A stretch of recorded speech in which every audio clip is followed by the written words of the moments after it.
Supreme court के senior तरीन जज जस्टिस काजी फाइज ईसा आज सुप्रीम कोर्ट के चीफ जस्टिस की हैसियत से हल्फ उठाएंगे, पीर से जिम्मेदारियां संभालेंगे। पहले ही दिन supreme court practice and procedure act के खिलाफ केस समाअत के लिए मुकर्रर 8 रुकनी लार्जर बेंच केस सुनेगा। फुल कोर्ट तश्कील दिए जाने का भी इम्कान।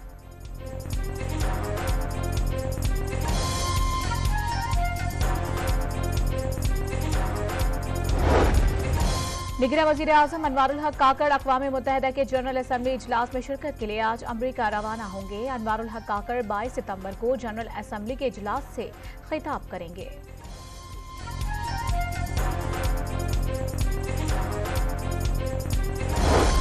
निगरान वजीर आला पंजाब मोहसिन नकवी वफ़द के हमरा चीन के 5 रोज़ा सरकारी दौरे पर रवाना। चीन के कायम मुकाम कौंसल जनरल ने मोहसिन नकवी को लाहौर एयरपोर्ट से रुखसत किया।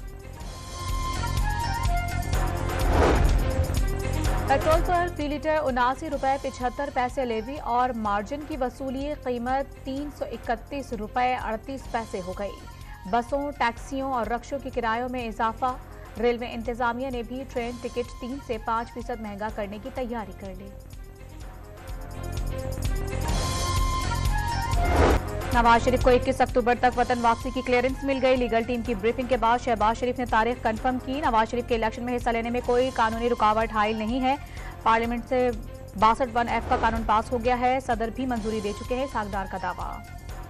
कंदकोट में विंग कमांडर ने इंडस हाईवे और कच्चे के इलाके में कायम चेक पोस्टों का दौरा किया। SSP ने कच्चे की सूरत हाल से आगाह किया।